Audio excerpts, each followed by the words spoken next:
Ibnu Qayyim rahimahullah berkata, wa ismuhu Allah Ta'ala, dan nama zat tersebut adalah Allah Ta'ala. Ya. Dal ala kaunihi ma'luhan ma'budan. Namanya Allah ini aja udah menunjukkan bahwasanya zat tersebut adalah zat yang dipertuhankan dan diibadahin. Tuh. Zat yang dipertuhankan dan diibadahin. Ya'lahuhu al-khalaiq. Para makhluk mempertuhankannya. Menjadikannya zat yang disembah. Ya. Mahabbatan wa ta'ziman wa khudu'an. Tuh. Dengan seluruh kecintaan, dengan seluruh pengagungan dan ketundukan. Mafza'an ilaihi fil hawaij wan nawaib. Zat yang juga menjadi tempat bersimpuh, berlabuh. Ya,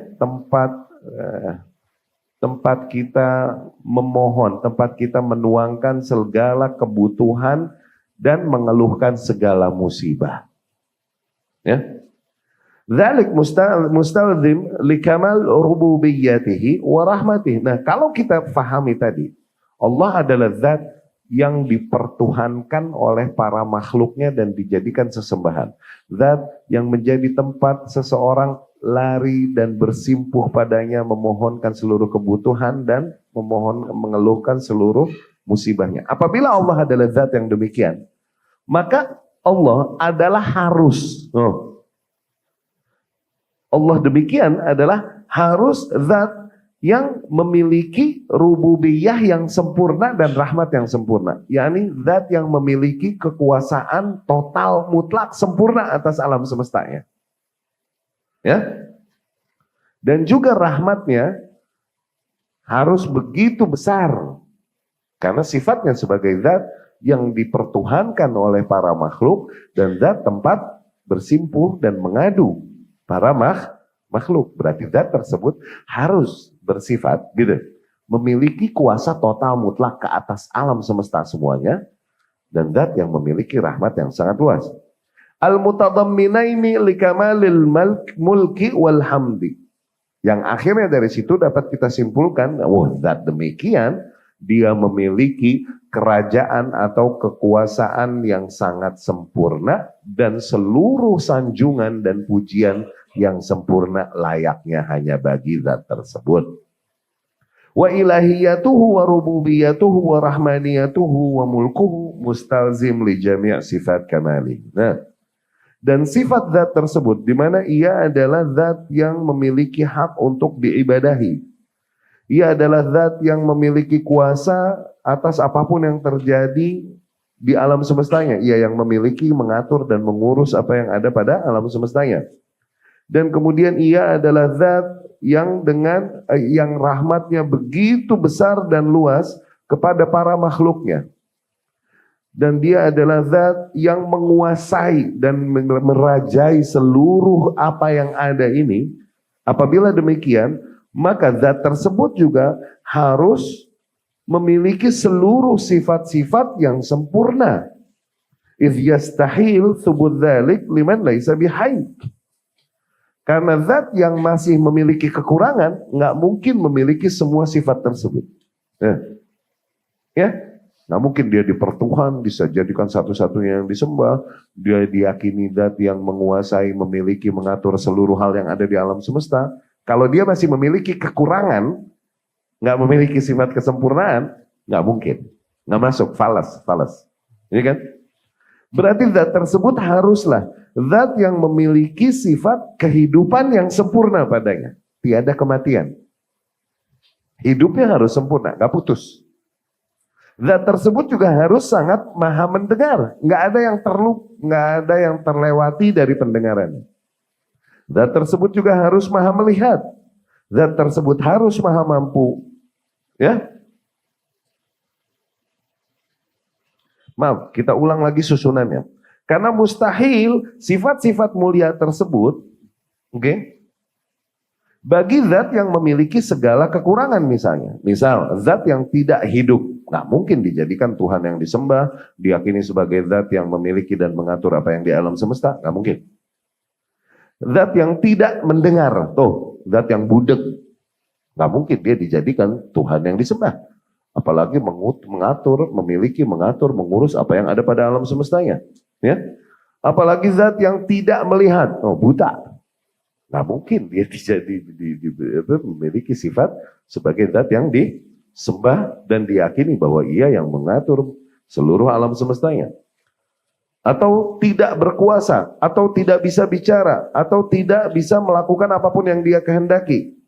Dan tidak juga memiliki kebijaksanaan yang sempurna di dalam ucapannya dan aktivitas-aktivitasnya. Fasifatul jalal wal jamal, maka seluruh sifat keindahan dan keagungan, akhassu bi ismillah.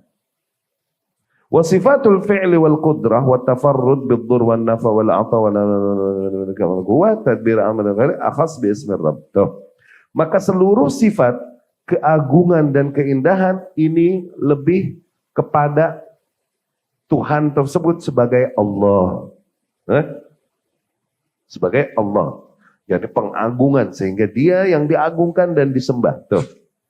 Adapun sifat-sifat yang sifatnya aktivitas yang dilakukannya, kemahamampuannya, dan kemudian betapa ia memiliki kuasa mutlak dalam menimpakan maldorot ataupun manfaat, memberi ataupun menahan dari hambanya, dan kemudian apapun yang dikehendakinya pastilah terjadi, dan kekuatan yang sempurna dan mengatur seluruh apapun yang terjadi di alam semestanya pada para makhluknya, ini lebih kepada nama Rabb.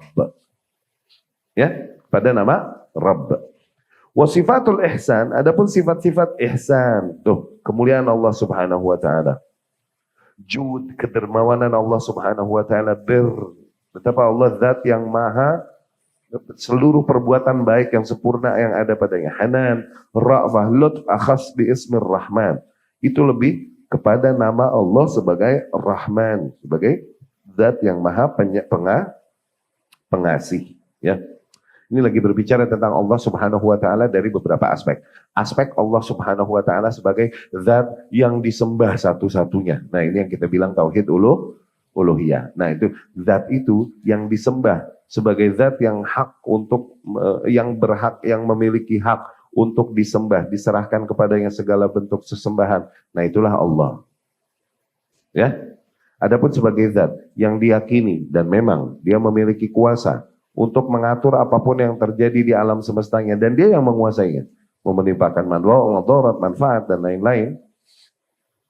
Itu Allah sebagai Rabb, ya. Rahman, ini diantara rububiyahnya Allah Subhanahu wa taala kepada alam semesta. Rahmat Allah ini diantara bentuk rububiyah, kepengurusannya Allah Subhanahu wa taala kepada alam semesta. Sudah, gitu aja. Ya. Wa qala rahimahullah aidan, dan juga Al-Imam Ibnul Qayyim rahimahullah berkata, Ar-Rahman dala ala as-sifah al-qahimah bihi subhana. Ar-Rahman ini menunjukkan kepada sifat yang ada pada zatnya, yakni pada Allah Subhanahu wa taala. War-Rahim dala ala ta'alluqiha bil marhum. Ini menunjukkan kepada keterkaitannya kepada zat yang dirahmati. Dan apabila kau mau memahami hal ini, maka resapilah firman Allah Subhanahu wa taala, wa kana bil mu'minina rahima. Tuh. Dan Allah kepada orang-orang yang beriman, tuh ada objeknya. Maha Rahim. Nah. Dan innahu bihim raufur rahim. Sesungguhnya Allah kepada orang-orang yang beriman maha berbelas kasih, penyantun dan penyayang. Tuh. Ya, ketika bicara Allah sebagai Rahim, mesti keterkaitannya dengan makhluk-makhluk yang memang dirahmatinya.